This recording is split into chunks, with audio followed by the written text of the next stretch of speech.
brought you by Silver Pumps and Motors.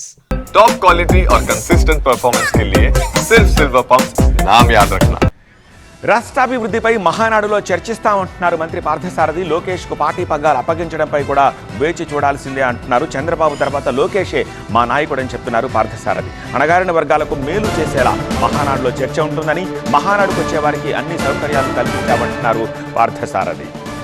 Mahanadu ఎజెండాపై టీవీ9తో ప్రత్యేకించి మాట్లాడారు మంత్రి పార్థసారథి. ఆయన ఏమంటున్నారో మా అసోసియేట్ ఎడిటర్ ఈశ్వర్ అందిస్తారు.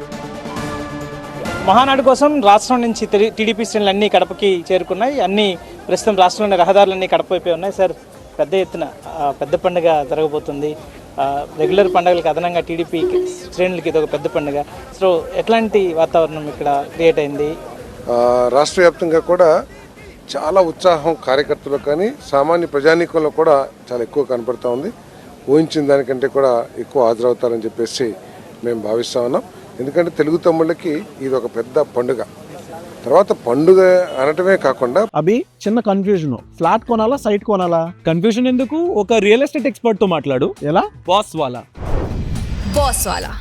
Be the boss.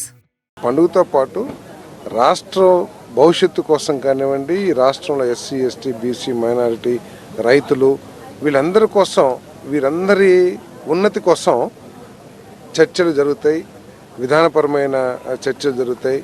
సో ఆ చర్చల ఆధారంగా ఈ రాష్ట్ర భవిష్యత్తు కోసం, రాష్ట్ర అభివృద్ధి చేయడం కోసం మా ప్రియతమ నాయకుడు చంద్రబాబు నాయుడు గారి నాయకత్వంలో యువ నాయకత్వానికి పగ్గాలు అందించాలన్న ఒక డిస్కషన్ అయితే పెద్ద ఎత్తున జరుగుతుంది.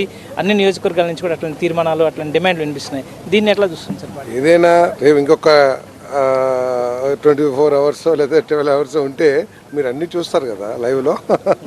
వెయిట్ చూడండి. యువ నాయకత్వానికి పగ్గాలు లభించే యువ నాయకుడు ఆల్రెడీ మేము మా అందరి భవిష్యత్ నాయకుడు మా యువ నాయకుడే. సో మీరు దానికి భాష్యం చెప్పడం కోసం ఏదో చెప్తున్నారు. అన్ని నియోజకవర్గాల నుంచి తీర్మానాలు వచ్చాయి. అన్ని నియోజకవర్గాల మా రాష్ట్రానికి నారా చంద్రబాబు నాయుడు గారు, లోకేష్ గారే మా నాయకులు. అందులో 2024 ఎన్నికల్లో చారిత్రాత్మకమైన తీర్పు రాష్ట్ర వ్యాప్తంగా వచ్చింది. ప్రత్యేకంగా రాయలసీమలో ఊహించని రీతిలో ప్రజలందరూ కూడా చంద్రబాబు నాయుడు గారి నాయకత్వాన్ని, లోకేష్ గారి నాయకత్వాన్ని యాక్సెప్ట్ చేయడం జరిగింది.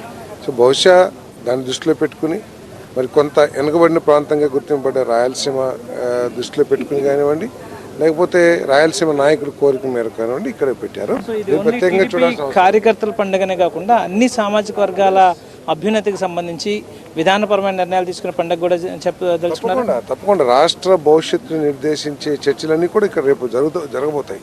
ఏ విధంగా భవిష్యత్తులో చేస్తారు? ఎందుకంటే ఈ ఒక్క సంవత్సరం పరిపాలన ఏదైతే ఉందో రాష్ట్రాన్ని గాడిలో పెట్టడానికి మా ప్రియతమ నాయకుడు చంద్రబాబు గారి నాయకత్వంలో అన్ని ప్రయత్నాలు జరిగినాయి. చాలా వరకు ప్రజలు సంతృప్తి చెందే విధంగా అభివృద్ధి కార్యక్రమాలు కానివ్వండి, సంక్షేమ కార్యక్రమాలు కానీ జరుగుతూ ఉన్నాయి.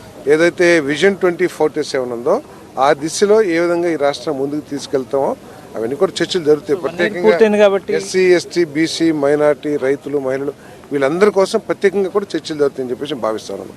ఇది మంత్రి పార్థసారథి చెప్తున్న దాని ప్రకారం ఎట్లాంటి నిర్ణయాలు ఉండబోతున్నాయో చూస్తారు. అదే సమయంలో విధానపరమైన రాష్ట్ర వ్యాప్తంగా అన్ని సామాజిక వర్గాల అభ్యున్నతికి తీసుకునే అనేక కీలకమైన చర్చ ఇక్కడ జరగబోతోంది. ఈ నేపథ్యంలోనే ఇక్కడ దీనికి ఇంత ప్రాధాన్యత వస్తుంది. ఈ నేపథ్యంలోనే ఇక్కడ పెద్ద ఎత్తున టీడీపీ శ్రేణులు చేరుకుంటున్న నేపథ్యం కనిపిస్తుంది, చెప్తున్న నేపథ్యం కనిపిస్తుంది. కెమెరా పర్సన్ శ్రీరామ్తో ఈశ్వర్, టీవీ9 మహానాడు నుంచి.